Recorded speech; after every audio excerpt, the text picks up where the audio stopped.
అయితే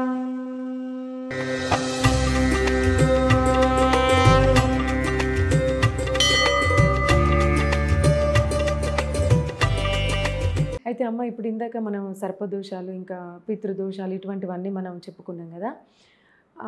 for example ఏదైనా ఇంట్లో ఎవరైనా మరణిస్తే సంవత్సరం వరకు దీపారాధన చేయొద్దు, పూజ గదికి తాళం వేయాలి, మళ్ళీ సంవత్సరికం అయిపోయిన తర్వాతనే గంగా స్నానాలు చేసి వచ్చిన తర్వాతనే చెయ్యాలి అని అంటారు. ఆ టైంలో ఆ ఇంట్లో ఆ ఇంటి సభ్యులు అయ్యో ఈ దేవుడికి మేము సంవత్సరం పాటు దూరం ఉండాలా, దీపం ఒక్కటి పెట్టుకుంటే ఏమవుతుంది అని కొంత పెట్టుకునే వాళ్ళు కూడా ఉంటారు. మరి పెట్టొచ్చా పెట్టరాదా? అస్సలు ఇది చాలామందికి మహాధర్మ సందేహం. కాస్త ధర్మ సందేహం కాదు, ఒకటేనండి. మనం ఎలా ఉంటున్నాం? ఏమండి వాళ్ళు ఎవరో మన ఇంట్లో కాలం చేశారు, మన వాళ్ళు కాలం చేశారంటే వారిని అక్కడే ఉంచుకుని కాఫీలు తాగుతున్నాం, టిఫిన్లు తింటున్నాం. ఆ బాడీ బయటికి వెళ్ళకముందే, దానికి తగిన దాన సంస్కారాలు జరగకముందే మనం ఇవన్నీ చేస్తున్నాం కదా. ఆ టైంలో అలా వదిలేయండి. ఎవరో కాలం చేశారని మీరు తిండి తింటాం మానేశారా, బట్ట కట్టుకోవటం మానేశారా, స్నానం చేయటం మానేశారా, లేకపోతే దైనిక కార్యక్రమాలు మానేశారా, ఆఫీస్కి వెళ్ళటం మానేశారా? ఏం మానేశారని దైవ కార్యక్రమాలు మానుకోవాలి? మనమెంతో దైవం అంతే కదా. కాబట్టి చాలామంది తెలియక చేసే తప్పు ఏంటంటే ఈ సంవత్సర కాలం చేయకూడదు, 6 నెలలు చేయకూడదు. చాలా తప్పండి. ఆ 13 రోజులు 12 రోజులు మీ కులాచారాన్ని బట్టి, మీ వంశారాచారాన్ని బట్టి 15 రోజులు, కొంతమంది 12 రోజులు 13 రోజులు అంటారు కదా.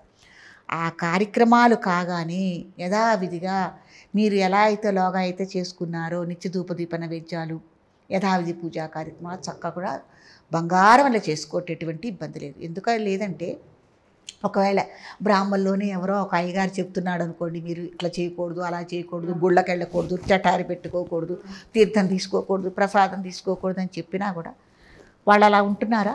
వాళ్ళ ఇంట్లో దేవతార్చన కార్యక్రమాలు ఉంటాయి కదా, వాళ్ళు ఆచరిస్తున్నారుగా, వాళ్ళు చేసుకుంటున్నారు కదండి దేవతార్చనని. మరి అలాంటప్పుడు వీళ్ళందరికీ ఎందుకు వర్తిస్తుంది? ఎవరికైనా ఒకటే ధర్మం.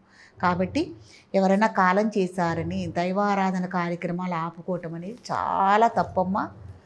తప్పకుండా చేసుకోవచ్చు. చేసుకోవటం వల్ల ఏం కలుగుతుందంటే ఎవరైతే కాలం చేశారో వాళ్ళకి పుణ్యలోకాలు లభిస్తాయి. తప్పకుండా చేసుకోవాల్సింది, పుణ్యలోకాలు లభిస్తాయి వాళ్ళకి. కాబట్టి చేసుకోవాలి. తర్వాత ఇంకోటి ఏంటంటే చనిపోగానే మన ఇంట్లో ఏదైతే దేవతార్చన కార్యక్రమం ఉందో, ఒకవేళ పెద్దవాళ్ళు అనుకోండి, ఆకస్మిక మరణాలు కాకుండా ఎవరన్నా పెద్దవాళ్ళు ఉన్నారు, ఇంకొక గంటలోనూ పావు గంటలోనూ మనకి వాళ్ళు కాలం చేస్తారని మనకి తెలుస్తుంది కదా. తెలిసినప్పుడు ఏ దేవతార్చన అయితే మనకు ఉందో, ఏదే దేవీ దేవతా విగ్రహాలు అయితే మనకు ఉన్నాయో వాటిని వెంటనే ఆరాధన చేయటానికి ఈ మహిళ రాదు కదా, ఎవరైనా పక్కింటి వాళ్ళు ఉంటారు కదా, వాళ్ళకి వాళ్ళ ఇంటికి పంపించడం అనేది జరుగుతుంది. చేసుకోవాలి. లేదు గ్రామాల్లో అయితే గుడి ఉంటుంది కదా, గ్రామాల్లో లిమిట్గా ఉంటాయి కదా, గ్రామ పౌరోహితులు ఉంటారు, ఆయన దగ్గరికి పంపించాలి. పంపించి పోయినప్పుడు కూడా కార్యక్రమాలు ఆపకూడదు అని చెప్తున్నా అమ్మ నేను.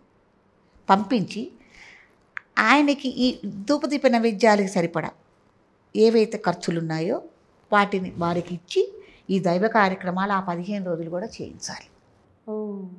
అంతేకాని ఆపటం అనేది మటుకు అసలు చేయకూడదండి. మీ దగ్గర అది ఫోటో ఉండని, ఏదన్నా ఉండని, అది మీరు సూచనలు గ్రహించారు కదా, గ్రహించినప్పుడు పక్కకు పెట్టేసుకోండి, పంపించేసేయండి. ఇప్పుడు అట్టా ఉన్నప్పుడు ఇంట్లో బట్టలు గిట్టలని తాకూడదని ఇప్పుడు బ్యాగ్ సర్దుకు పెట్టుకుంటున్నారు కదా. అవునవును. ఒక బ్యాగ్ సర్దుకుని పక్కన పెట్టేసుకుంటారు. ఇలా ఉంది కదా, మనం ఏం ముట్టుకోకూడదు, చేయకూడదు. మరి ఆ టైంకు డబ్బులు వాడుకోవాలన్నా డబ్బులు కూడా తీసి దగ్గర పెట్టుకుంటున్నారు కదా, మరి ఈ పని ఎందుకు చేయరు కదండి. కాబట్టి ఇట్లా నేను చెప్పిన విధంగానే ఆచరించుకోండి. ఎవరికి ఎటువంటి ఇబ్బంది రాదు, మీ మనసుకు కూడా సంతృప్తిగా ఉంటుంది. నైట్ పడుకున్నప్పుడు మనలో చాలామందికి కళలు వస్తూ ఉంటాయి, అందరికీ కళలు వస్తూ ఉంటాయి. ఆ కళ ఏదైనా పీడ కళ కానీ ఏవైనా వచ్చిన తర్వాత తెల్లారి ఆ తర్వాత రోజు కూడా చాలా భయంగా గడుపుతూ ఉంటారు. నాకు నైట్ ఈ కళ వచ్చింది, ఇవాళ ఏమన్నా జరుగుద్ది కావచ్చు, అది ఇదని భయపడుతూ ఉంటారు. అంటే ఆ కళలు నిజమవుతాయా? ఏ టైంలో వచ్చిన కళలు నిజమవుతాయి? ఎటువంటి కళలు వస్తే భయపడాలి, ఎటువంటి కళలు వస్తే మంచిది? ఒకటేనమ్మా, కళలు మనుషులకు వస్తున్నాయి అంటే అతిగా ఆలోచించటం వల్ల కానీ, ఒత్తిడికి లోనవ్వటం వల్ల కానీ, పగలు ఏదైనా ఒక సమస్య గురించి మనం ఆలోచించటం వల్ల కానీ వాటికి సంబంధించిన కళలు మనకి రాత్రిలో వస్తాయి. అందరికీ రావు, కొందరికి విపరీతంగా వస్తాయి, కొందరికి కళలా మాకు రావే అనేవాళ్ళు కూడా ఉన్నారు. కాబట్టి తెల్లవారుజామున బ్రాహ్మీ ముహూర్తంలో వచ్చిన కళలని నిజమవుతాయని, అవి వాస్తవాలు అవుతాయని చెప్తూ ఉంటారు. అందుకే పడుకునేటప్పుడు మనం స్వామి మేము పడుకుంటున్నాము, మాకు ఎటువంటి దుస్వప్నాలు ఇవ్వకండి, మంచి నిద్రను ప్రసాదించండి అనని, మళ్ళీ సూర్యోదయాన్ని మనం చూడాలి అనని కూడా స్వామికి నమస్కారం చేసుకుని మనం నిద్రకి ఉపక్రమించాలి అని దానికి తగ్గ శ్లోకం ఉందని చెప్తారు. ఈ శ్లోకం చదువుకోవటానికి రాని వాళ్ళైనా కూడా ఇట్లా నమస్కారం చేసుకుని ఒకసారి భగవంతుడిగా మనం నిద్రించటం వల్ల దుస్వప్నాలు రావు, కళలు పీడ కళలు అనేవి రావు, ఓకే. మంచి కళలు వస్తాయి.